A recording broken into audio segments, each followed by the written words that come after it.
Hello class 7, welcome to the chemistry class. So our today's lesson will be matter and its compositions, which is your chapter 1. So when we are talking about matters and its composition, we have to know about the matter, right? So when we say generally, if there is anything wrong, anybody can say you what is wrong or what is the matter. So what is the matter generally which is disturbing you? Something which is occupying our space and the mass, which is the brain. So in our art, everything is made up of something which occupies space and have some mass. So we can say everything is a matter. So from there we can take the definition of the matter. What is the definition of matter? Anything that occupies space and have definite mass.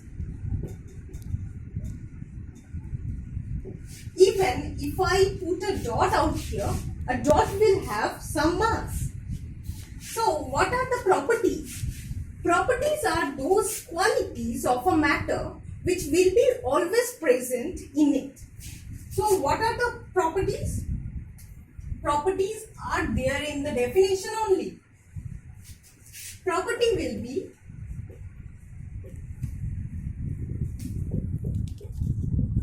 number 1, it will be mass.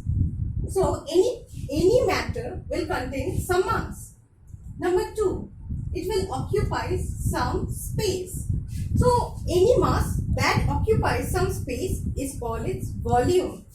So from there a concept of volume came up, which we will be discussing in our later classes. Number 3,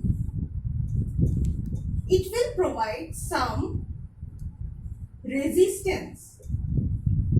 Now what is this resistance? If your friend is stopping you from playing, then he is providing some resistance to you. What do? You put him aside and go to play.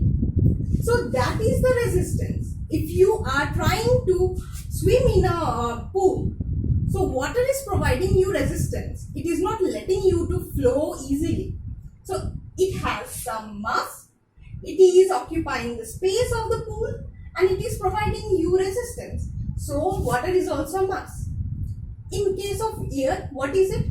Take a balloon, blow it, it will start inflating. So from there we can say it has some mass. It is occupying some space, and if you can see the aeroplanes and other helicopters and all these airway travels, they are always providing and facing some resistance against the air.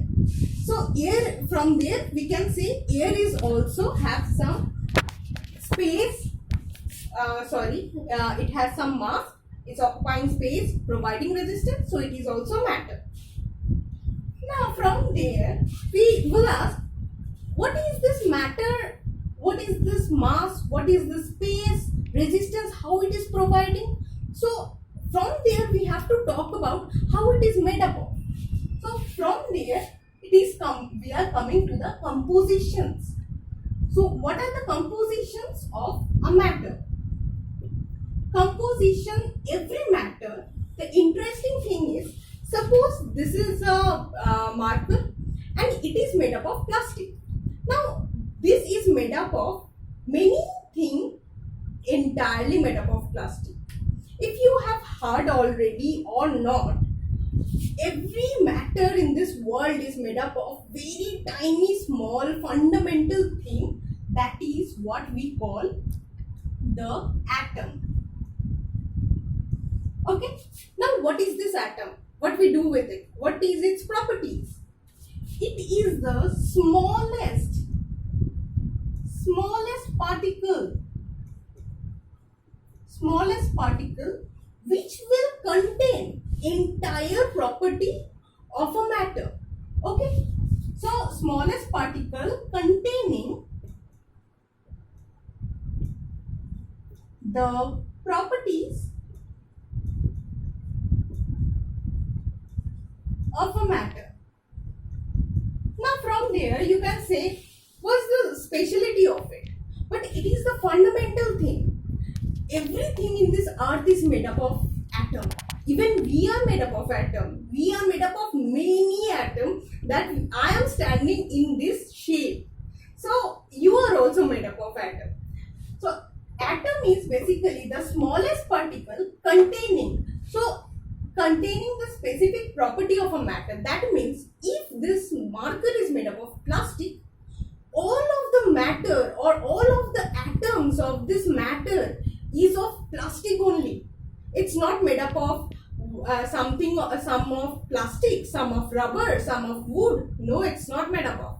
So atom, it will contain all the property of a matter and it is the smallest particle. But the negative thing is atoms cannot stay alone in this earth. They cannot exist independently. So from there comes another topic called molecule. What is this molecule? Now suppose these are two atoms. Okay. Now atoms, they cannot stay alone. They always need their partner or they need a friend. So this is an atom and this is an atom.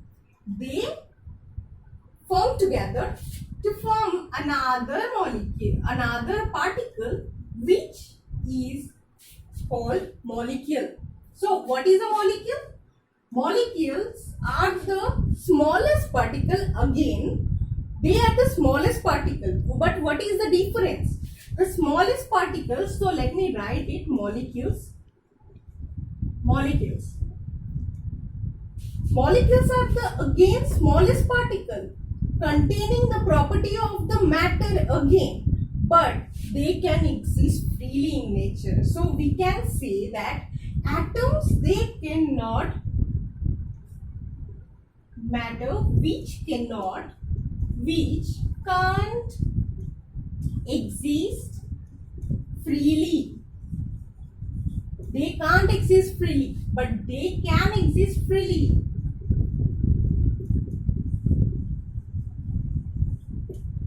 So from there we get the concept of molecule, and everything in this earth is made up of molecules. Take the example of oxygen. We always say O2. We never say O, right? So say O. This is an atom of oxygen. Okay. Now they cannot stay alone.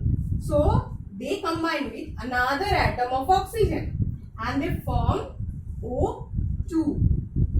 Okay. Now in case of hydrogen, similar, H2. In case of water, one hydrogen atom plus two oxygen atom, they forming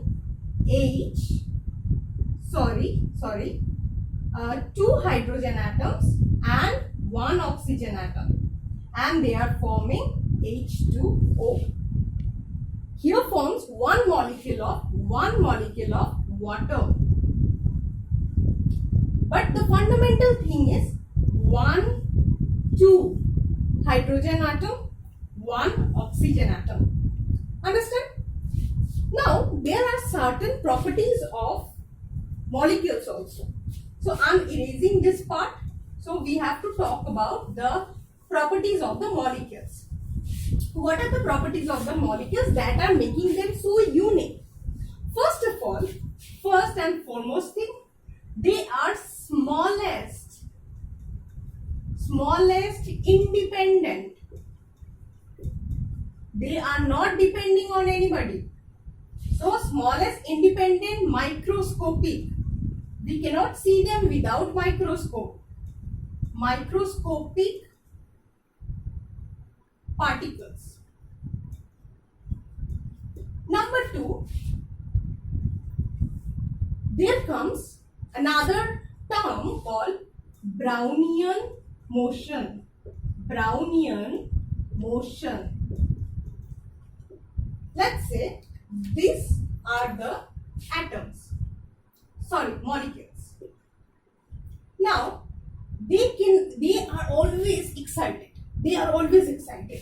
So they keep on pushing each other. They are constantly colliding among each other. Suppose if there is a bell ringing and you guys are all going for the recess period, if there is no discipline, you will all push each other randomly. They are also doing the same way. They are just pushing each other in a random way, and constant zigzag manner energy is forming. Okay, so this energy or this motion, constantly they are running in motion. It's called Brownian motion. Okay, now this Brownian motion depends upon temperature. Temperature, if we increase, they depend upon temperature.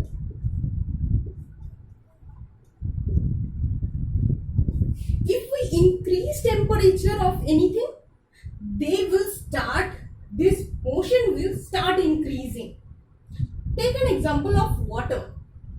When we are boiling water, it will start boiling. It will start fumigating out, right? So there is a motion of water molecules. They are bouncing among each other. And if you are turning the heat down, the motion will slow down, but they will not stop. Then another property is every molecule, they are so spatial, no? They will have some space and they will have intermolecular attraction among each other and intermolecular space. Suppose two molecules are staying side by side. Okay, this is a molecule and this is a molecule. Now they will maintain a certain distance among each other all of the time. They will not go apart. They will not come closer. Never. So this space in between is called intermolecular. Between two molecules, that's why they are called intermolecular space. They will always have. So this is the number, say I will write it down here. This is the number 3. So number 4 is they will always have an attraction among each other. That is the intermolecular attraction. So intermolecular attraction is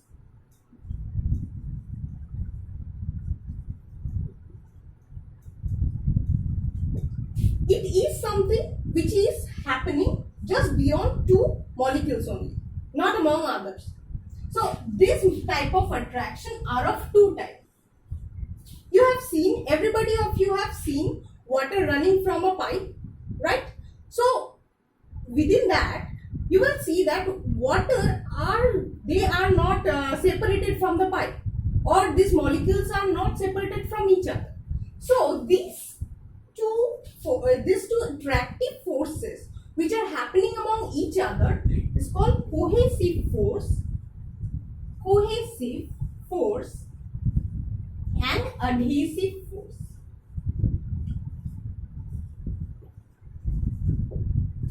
So two kind of forces where the intermolecular attraction will be among the molecules of same kind. One will be the attraction between the molecule of same kind, molecules of same kind. Another will be among the molecules of different kind. That's why the attraction between the molecules of pipes and the molecules of water is happening. So molecules of different kind. So in short, these are the properties of a molecule, or we can say indirectly, these are the properties of a matter in short also. So today, this is it for today, and the assignments and some questions I will be attaching with it. Please try to solve it, and if you have any problem with, regarding that, let me know in the comment section or in the mail also. Thank you.